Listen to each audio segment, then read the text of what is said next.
২০১৩ সালের ঘটনা। নেশাগ্রস্ত অবস্থায় নিজের বাবা মাকে শেষ করে আলোচনায় আসেন ঐশী রহমান।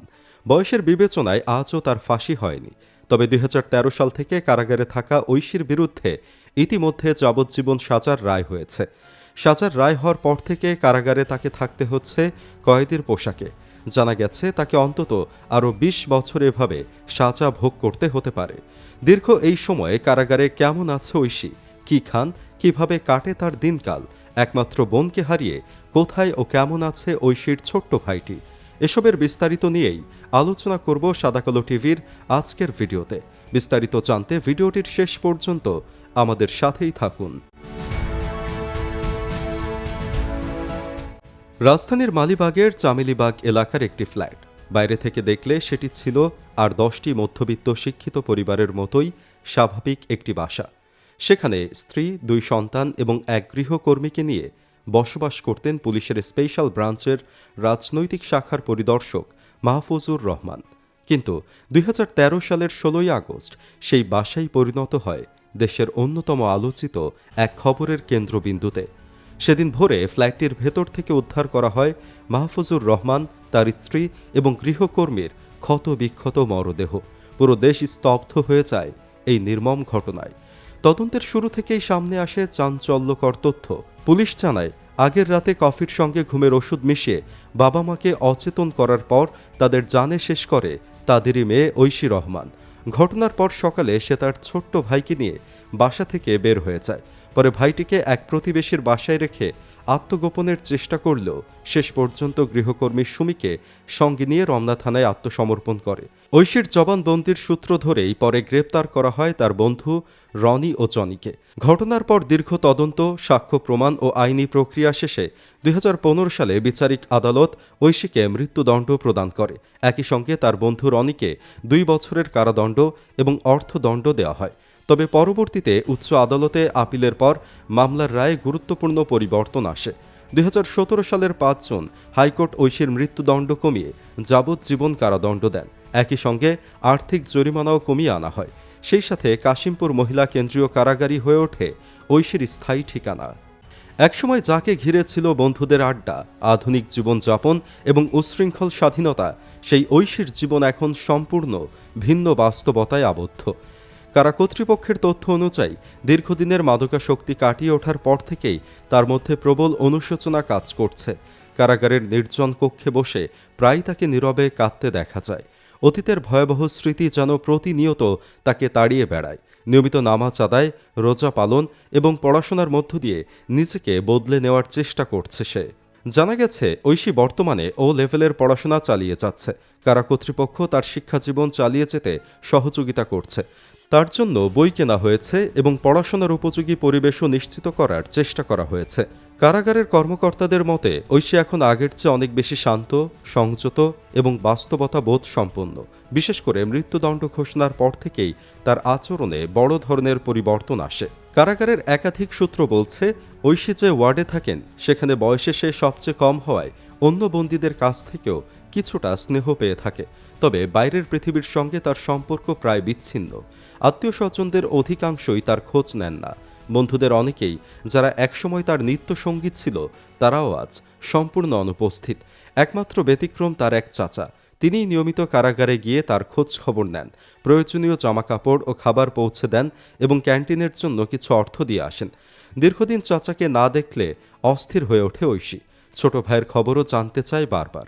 বর্তমানে ভাইটি চাচার কাছেই রয়েছে। কাশিমপুর মহিলা কারাগারের জেলার এক সাক্ষাৎকারে বলেছিলেন, ঐশী এখন সম্পূর্ণ স্বাভাবিক আচরণ করছে। তার মতে, মাদকের ভয়াবহ প্রভাব এবং মানসিক বিচ্যুতি তাকে এমন ভয়ঙ্কর অপরাধের দিকে ঠেলে দিয়েছিল। তিনি বলেন, কারাগারে কোনো বন্দীকে তার অতীত অপরাধ দিয়ে বিচার করা হয় না, বরং তাকে সংশোধনের সুযোগ দেওয়াই মূল লক্ষ্য। ঐশীকেও সেইভাবে দিক নির্দেশনা দেওয়া হচ্ছে। কারা কর্তৃপক্ষের ভাষ্যমতে ঐশী এখন ধর্মীয় অনুশাসনের প্রতি আগ্রহী।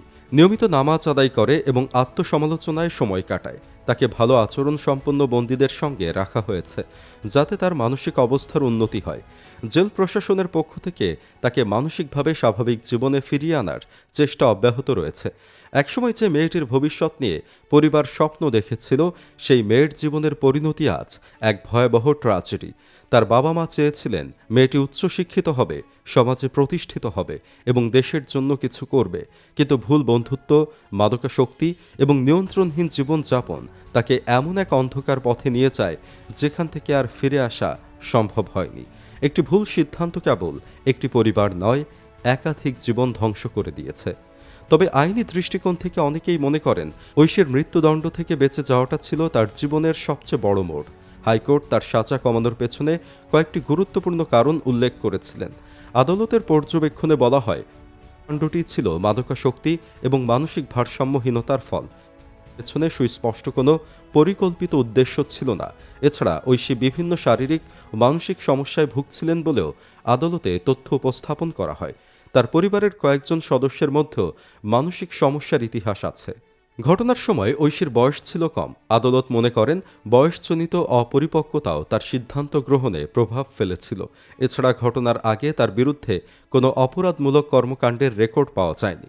সবচেয়ে গুরুত্বপূর্ণ বিষয় হিসেবে আদালত উল্লেখ করেন ঐশী পালিয়ে না গিয়ে স্বেচ্ছায় আত্মসমর্পণ করেছিল। এসব বিষয় বিবেচনায় নিয়ে আদালত মৃত্যুদণ্ডের পরিবর্তে আমৃত্যু যাবজ্জীবন কারাদণ্ড প্রদান করেন। রায় আদালত আরও মন্তব্য করেন, মৃত্যুদণ্ডই একমাত্র দৃষ্টান্তমূলক শাস্তি নয়, কখনো কখনো লঘু শাস্তিও সমাজে অপরাধ কমাতে কার্যকর ভূমিকা রাখতে পারে। একই সঙ্গে আদালত অভিভাবকদের প্রতি সন্তানদের জন্য স্বাস্থ্যকর পরিবেশ নিশ্চিত করার আহ্বান জানান। সন্তানদের মানসিক অবস্থা, বন্ধুবান্ধব এবং জীবনযাপনের প্রতি নজর রাখার প্রয়োজনীয়তার কথাও উল্লেখ করা হয়। পরবর্তী রাষ্ট্রপক্ষ আবারও ঐশীর শাস্তি বাড়িয়ে মৃত্যুদণ্ড কার্যকরের আবেদন জানালেও আদালত সেই আবেদন খারিজ করে দেন। ফলে তার বর্তমান সাজাই বহাল থাকে। এই ঘটনাটি সমাজের জন্য একটি গভীর সতর্কবার্তা। মাদকাসক্তি, অসৎসঙ্গ, মানসিক অস্থিরতা এবং পারিবারিক দূরত্ব কি ভয়াবহ পরিণতি ডেকে আনতে পারে, ঐশীর জীবন তার নির্মম উদাহরণ। একসময় যে মেয়েটি রাজধানীর অভিজাত রেস্টুরেন্টে বন্ধুদের সঙ্গে সময় কাটাত, আজ সে লোহার গারদের ভেতরে অতীতের ভুলের শাস্তি ভোগ করছে। বাস্তবতা তাকে শিখিয়েছে এমন এক শিক্ষা যার মূল্য তাকে দিতে হচ্ছে সারা জীবন। ঐশীর জীবনের এই অধ্যায় হয়তো আর কখনো বদলাবে না, কিন্তু তার ঘটনা সমাজকে নতুন করে ভাবতে বাধ্য করেছে। সন্তানদের মানসিক অবস্থা, বন্ধুবান্ধবের প্রভাব এবং মাদকের ভয়াবহতা সম্পর্কে পরিবার ও সমাজ কতটা সচেতন, কারণ কখনো কখনো একটি ভুল পথ পুরো জীবনকে অন্ধকারে ডুবিয়ে দিতে পারে। প্রথমে তার ফাঁসির রায় হলেও পরে তা কমিয়ে যাবজ্জীবন করা হয়েছে। যদিও বিষয়টি একান্তই আদালতের বিষয়, তবুও বলছি, ঐশী যেহেতু তার ভুল বুঝতে পেরেছে, সেহেতু তার সাজা কিছুটা কমিয়ে তাকে একটা সুযোগ দেওয়া যায় কিনা। আপনি ব্যক্তিগতভাবে এর পক্ষে হলে ভিডিওটির কমেন্ট বক্সে অবশ্যই ইয়েস লিখুন, না হলে নো লিখে জানিয়ে দিন আপনার ভাবনা। ভিডিওটি ভালো লেগে থাকলে অবশ্যই একটি লাইক ও বেশি বেশি শেয়ার করে ঐশীর এই পরিণতির কথা তরুণ প্রজন্মকে জানার সুযোগ করে দিন, যাতে তার মতো আর কেউই এভাবে পরিবার ও নিজের জীবনটা শেষ করে না দেয়। পরিশেষে আপনি এখনও আমাদের চ্যানেলটি সাবস্ক্রাইব করে না থাকলে অবশ্যই চ্যানেলটি সাবস্ক্রাইব করে আমাদের সাথেই যুক্ত থাকুন।